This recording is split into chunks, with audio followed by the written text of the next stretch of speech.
Hey guys, Dan here. Welcome to this video, part 2 of the direct drive comparison video of the 3 big bases. If you haven't watched part 1, I'll link it here. It's the Fanatec DD-2 review, but today we are talking about the VRS DirectForce Pro. Out of the 3 bases that I review here, this is the cheapest one, but definitely not the worst. It's like 8.99 euros in Europe and I think 7.99 plus taxes in the US. And it is the newest of the 3 bases, based on the release date, but the technology on it is probably like the oldest one. I don't know. It's not a bad thing. What they are using is the small Miege, I don't know how to pronounce it, with the BIS-C encoder. So basically what was used in the Simucube 1 that many of you probably know. So well-known tech, works very well, no issues. I used the Simucube 1 for a long time and it always has been fine. The VRS is also the only one with an external control unit with the electronics in it and the power supply, but it's not really a downside because that controller unit is actually smaller than the power supplies, or at least comparable to the size of the power supplies of both the Simucube and the Fanatec. And this unit connects to the servo motor with 2 rather thick cables. You can probably see it here. Yeah, you can see it. Two thick cables that go to the controller box, and it makes cable management a little bit more difficult than with the Fanatec or with the Simucube, but it's not really an issue. And I think this direct drive is a very basic unit. It doesn't come with a lot of accessories. It does not have fancy software. It's basic. I would explain it as very basic, but that's not necessarily a bad thing, but we'll come to that later. This will probably be the shortest of the 3 videos because it just doesn't have a lot of features, it doesn't have a lot of fancy things it comes with, it doesn't come with the QR, and yeah. So yeah, in this view you can basically see how the base comes like. It's just without a QR. You can get the VRS clamp for this, but I haven't personally tested it out, but from friends who have this unit, the feedback has been that the simracing coach shaft clamp is better because with that you use this little key here in the shaft, so it doesn't slip on the shaft. That's a lot of shaft. So this is basically the clamp that goes onto the shaft, and you can probably use this as a quick release as well, but I attached the HRS Zero Play quick release onto it. Let's put it on. It's super easy. All you do is align this part here to the key on the shaft and just slide it on. Tighten that clamp. You probably know it from bikes or something. It's a little too loose, so let's make the screw a little tighter. And that's about it. It's not a video about the Zero Play. This is a very, very good quick release. I think on par or probably better than the Simucube 2 one. Because the Simucube 2 one is sometimes it's a little hard to remove the wheels, and with the Zero Play, all you do is like put this clamp up, put the wheel on, bam, done. Zero Play on this. Let's connect the USB. You can see an emergency stop button here on this video, but it's the one from the Simucube 2. It's not connected to the VRS. It doesn't have the same connector or anything. The VRS does not come with an emergency stop button, but I personally think it's not really necessary, but I think they are working on one as an accessory that you can buy later if you want to. It also doesn't come with a mount, but they have one in the shop. What I use here is the SimCore mount. I can highly recommend it. I think it's great. It's super easy to adjust like alone.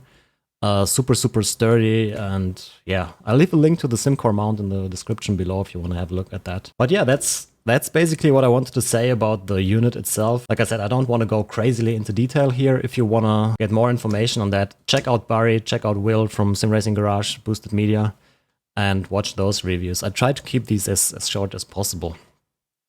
But yeah, let's go to the software. And remember when I said that the Fanatec software feels like it's from 2005 or so? Here we are definitely in the 90s. This is software that looks like designed by an engineer. And I think I can say that I'm an engineer myself. It looks like straight out of Windows 3.1 or so, but it works. It works just fine. There are not a lot of settings here you can change. You basically have the maximum force you can adjust here, so we put that to 100%. The rotation degree, smoothing, damping, that's it. There's also a slider for friction, inertia, and spring. But I think they just don't do anything. At least I cannot feel a difference between like putting this on 0 or 100. So I guess it's not functional yet. It's a little sad because I personally like to have friction and inertia on the wheel. I think it helps like in situations where you're on the limit of the grip and like close to oversteer. I think it just helps to control the car, but many people don't use it for a very long time. I haven't used it myself, to be honest, until somebody told me try these settings, and I tried them and I was like, what the man, this feels so weird. But then I drove for it for 1-2 days. And I actually liked it a lot, so I'm missing friction inertia, but I talked to one of the VRS guys, and it's definitely something on the roadmap. There will be more filters, more features for the software in general, but yeah, stay tuned. If they deliver that, that's good. But for the review, we'll just cover it as if it doesn't exist, because it does not exist. But yeah, so you can also do different profiles for different cars, but I don't personally do that. I always drive like the same profile for basically everything. What I use here, I don't know why it's set to 1. I use the smoothing on 2 or 3 because I feel like the force feedback on this base can be very, very raw sometimes, and a little higher smoothing and damping as well helps with that. But yeah, I think that's enough for the software and the base. Let's get into the game and drive a little bit. We'll do ACC again just to have the comparison. We'll also do the... That's probably on the microphone.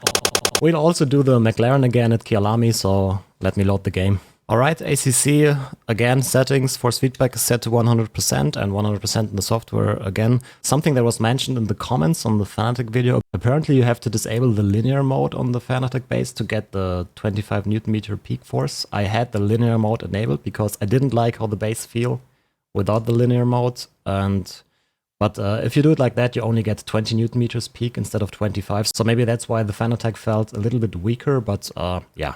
Let's get into the car. Okay, here we go. Same combo. We are using the GSI GXL again to have like a comparable wheel on all the 3 bases. Because different diameter and different weight of the wheel will make a base feel different. And this is a rather large wheel, so 310 millimeters. With that, it's easier to do the 100% force feedback. If you use something like, for example, the Fanatec Formula Rim at 270 millimeters, I think, you just have... Because it's a torque, so you will have higher forces on your hands that you have to counter to the force feedback. So 310, 100% in-game, in the settings, and let's drive. Alright, car's running. The smoothness test. This base is super smooth. I don't notice like any steps or something that I felt in the Fanatec, but let's drive. So something that I noticed like immediately... Low tire pressure, stay clear of the curves.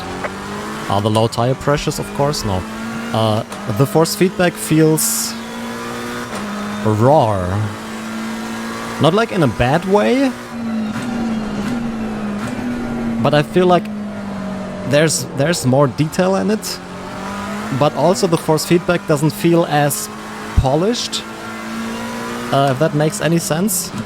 Again, this is probably something that could easily be dialed in with the filters if this base had some, but it doesn't really, apart from damping and what was the other one?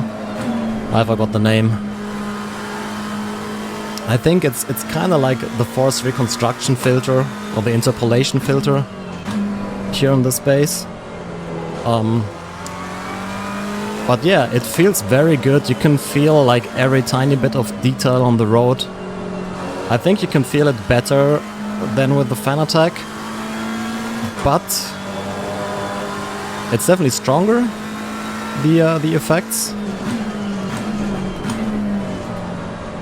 But it kind of feels raw. I like that, but I wish you could customize that. But let's see what the guys of VRS have on the roadmap on new firmware releases for this base. It's still like the newest base of all the 3. So let's see what they are coming up with. I heard there is some very nice features planned, but I cannot talk about it. And by the way, this is also not sponsored or anything. This base has been just bought and has not been provided by VRS. But overall, I think this is a very nice direct drive base. Something that I noticed when doing my 100% force feedback challenges on stream Like I did a race on the AMG, which has like super high steering forces on the on the steering rack. The motor runs pretty hot. I was talking about it on stream, and many people were like, "Yeah, how hot does it get?" So what I did is I attached a little PT100 temperature sensor to the base and measured and logged the temperature over 60 minutes. Was it 60 minutes or 40 minutes? I don't remember. Like one of those regular iRacing races. I don't remember if it was ESS or maybe GT3. And I think the temperature, it gets hot. It peaked at around 58, 59 degrees.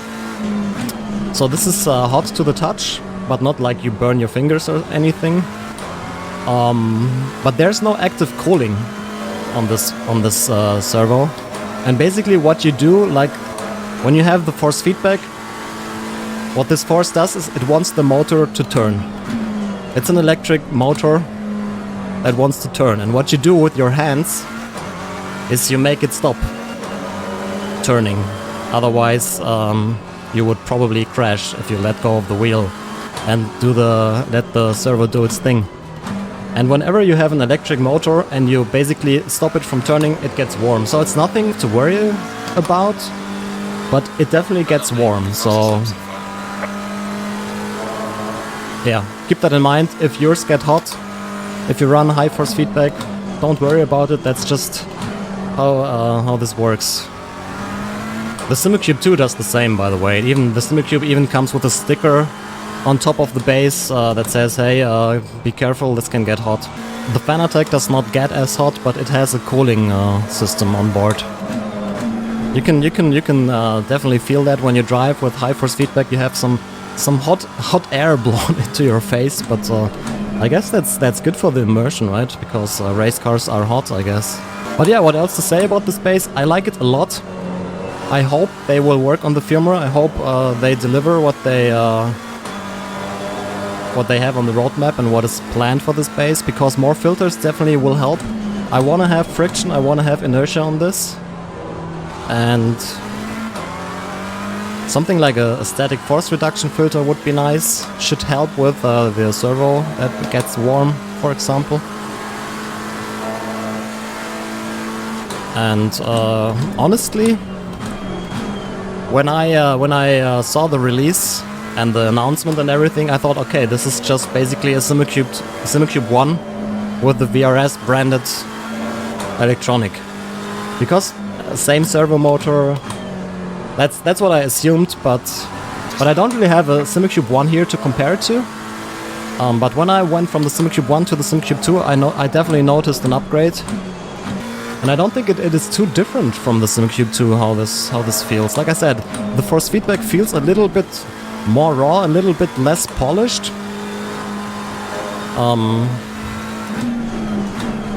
But yeah, this is probably something they could improve in future firmware updates. It's hard to describe what I really mean. But it really, like I said, it's not like a bad thing or so. It's just something I wish that would be more customizable.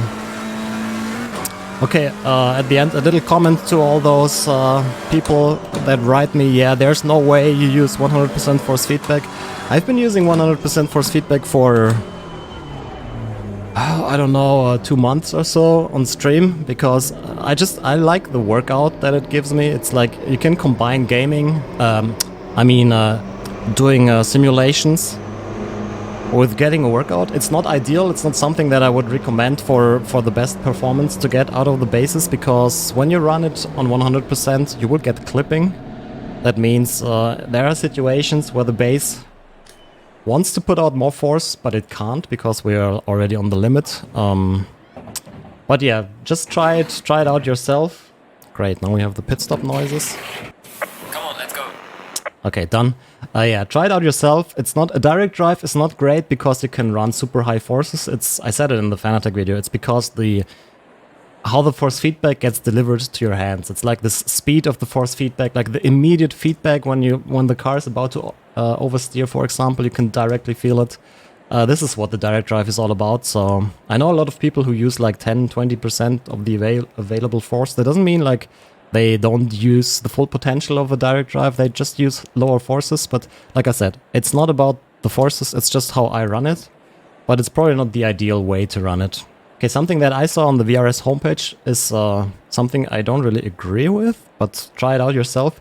They say if you want to reduce the force feedback, do it in the VRS wheel tool, so with that maximum force slider. I personally had better experience like leaving that at 100% and then reducing it in-game, because like that you don't get artificial clipping. If I set the maximum force here to 50 Newton meters, that means the motor will put out 10 Newton meters maximum torque. And like I said, in situations where you are close to clipping or you are clipping, the game will think, okay, 10 Newton meters, I don't have any more room, so we'll just clip there. If you reduce the forces in the game and put like this to 100, maximum force to 100, and then you go to the game options in controls and put this to 50%, then you still have like a headroom. Like, for example, you're close to that 10 Newton meters and you have a situation like you run over a sausage curb or something where you have a really high peak force feedback moment. And for example, it wants to put out like 30 Newton meters. You still have that headroom on the base because the base is not limiting it, but the game is. So try both. I'm not saying like my approach is better or VRS's approach is better. Try both, see what works better for you. The good thing about the VRS way is, for example, if you crash, then you also have only 10 Newton meters of peak forces. Like if you crash with the base running at 100% and the game maybe wants to put out 70 Newton meters, it will do that. So yeah, keep that in mind. But that's pretty much it for the video. So like I said, it's the cheapest base, it's the newest base based on release, and it's probably the oldest tech, but not in a bad way. It's a well-proven servo motor, the small Mitch. It works very well. I had zero issue with the base. Like, it's super easy to set up. Sometimes I feel like people think Simucube, VRS, oh, it's probably super hard to set up. While it's probably not as easy to use as the Fanatec, like in-game. For example, like you saw on the part 1, maybe you have like presets for the different Fanatec wheels, and here you get nothing. But it's still pretty much plug and play. You don't even have to use this VRS wheel tool. You don't have to install any driver. It just works out of the box. Don't be scared of the VRS, don't be scared of the Simucube. They are super easy to set up. You basically have to plug in the USB and then download the software to configure it. And you don't really have to run this. It works just perfectly fine. But yeah, I hope this video is not too long. If you have any questions, leave them in the comments down below. We have part 4 coming up where we'll have a brief summary of the reviews and a conclusion, which wheel I would recommend. But I can already tell you, this is, in my opinion, a better direct drive than the DD-2, like independent of the price. And if you consider that it's like nearly 600 euros cheaper, but there are features that are missing that might be important for you. This is just my personal opinion. But yeah, we'll talk about that in part 4. But this is insanely good bang for the buck here. 900 euros. It's just a good base. I wish it had some more features. I wish there were more filters in the software. But that's my opinion. I know people who use this base who are happy that there are not a lot of filters. I mean, sometimes you see the configuration menu of a Simucube or the Fanatec, and you're like, I just want to drive the game. But yeah, I mean, I always say, like, if you don't know what this is, if you don't want to deal with it, just ignore it. But yeah, some people like it a little bit simpler, and that is also fine. So yeah, that's basically it for the video. I hope you liked it. If you did, maybe click the thumbs up and subscribe to the channel. And I'm also live on Twitch every Tuesday, Wednesday, Friday, link in the description below. Maybe you want to say hi or chat in our Discord server. We have a lot of sim racers there and a great community. Also link in the description below. But yeah, that's it. I hope to see you in the next one. Part 3 will be the Simucube 2 Pro, and then part 4 like a little conclusion video. Bye bye!